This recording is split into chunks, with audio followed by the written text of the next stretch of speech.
शोषित समाज दल जगदेव बाबू की पुण्यतिथि पे क्या मांगे भारत रत्न के अलावा शोषित समाज दल के आज ये पखवाड़ा समापन है।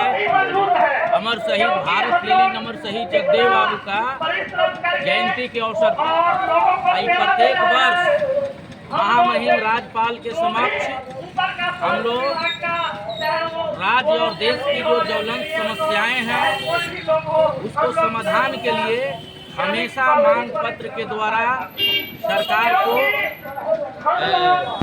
को हम लोग हमेशा जो है से मतलब कि खबर देते रहे हैं।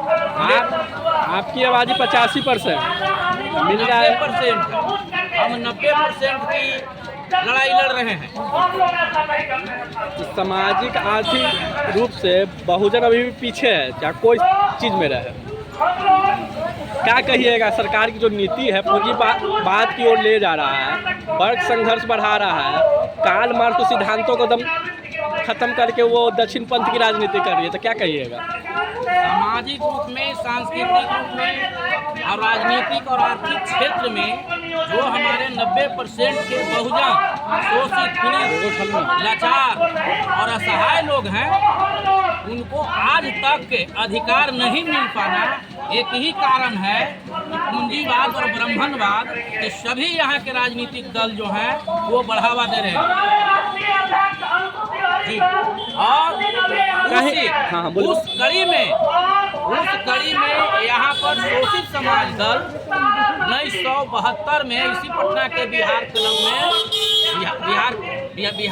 में स्थापना हुआ था, लेकिन आज तक शोषित समाज दल को कम करने के लिए और पार्टी को खत्म करने के लिए यहाँ 90% के जो ब्राह्मणवाद में विश्वास करने वाले जो नेता हैं, पूंजीवाद में विश्वास करने वाले जो नेता हैं वो जो है लगे हुए हैं। फिर भी शोषित समाज दल के नेता और कार्यकर्ता 90% जो किसान हैं, मजदूर हैं, बेरोजगार नौजवान हैं, छात्र हैं और तमाम महिलाएं हैं, वो सब इसके लिए लगे हुए हैं। आउटसोर्सिंग इनसोर्सिंग के माध्यम से बहुजनों के और दलितों का नौकरी और अधिकार छीना जा रहा है। बिल्कुल नौकरी और अधिकार छीना जा रहा है। मैं एक बात को आपको कहा कि जितने भी सरकार चलाने वाली पार्टियां हैं वो सब पूंजीपति और ब्राह्मणवादी है। वो कभी नहीं चाहते हैं कि यहाँ का नौजवान और यहाँ का गरीब, यहाँ का किसान का बेटा उच्च पद पर आसीन हो और उसको रोजगार मिले और उसको नौकरी मिले। तब संसद में धरना प्रदर्शन, विधानसभा क्यों नहीं घेरते अन्य राज्यों में? खाली धरना प्रदर्शन से काम चलेगा? धरना प्रदर्शन तो एक प्रक्रिया है, लोकतांत्रिक प्रक्रिया है। इसी के जरिए हम सरकार को ध्यान आकृष्ट करते हैं और हमारी जो मांग है वो मांग आपके सामने है। जो मांग आपके सामने रहने के बावजूद भी ये आप लोगों को भी थोड़ा सा उदासीनता होता है कि जो हमारी मांगे हैं उस मांग को आप लोग आम जनता तक पहुँचाने का काम करें।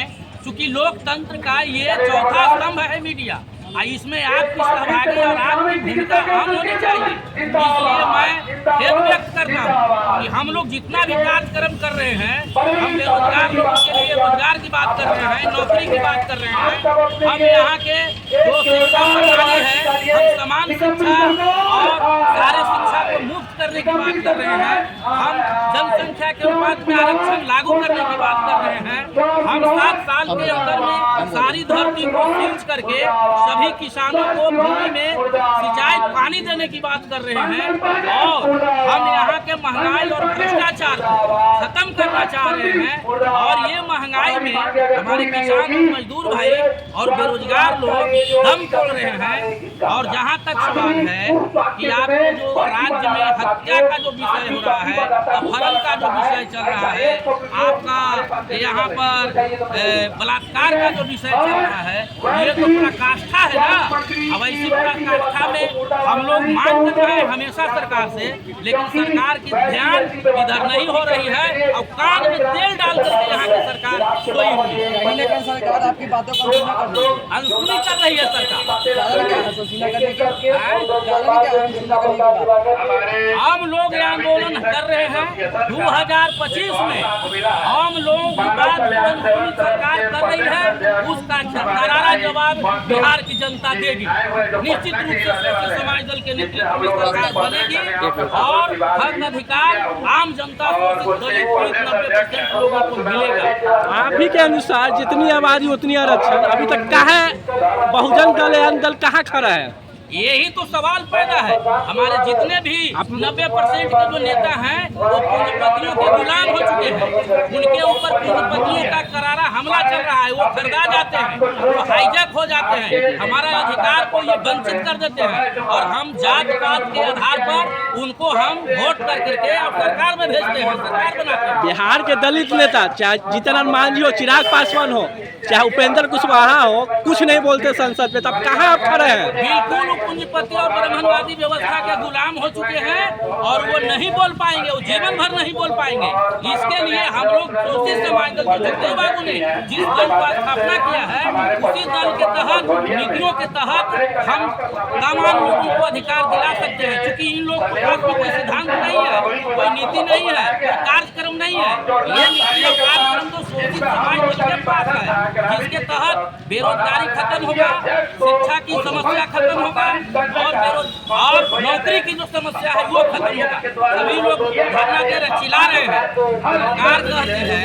सरकार कहती है कि हम सारी समस्या को खत्म कर रहे हैं, लेकिन आज देखिए ये गर्दनीबाग में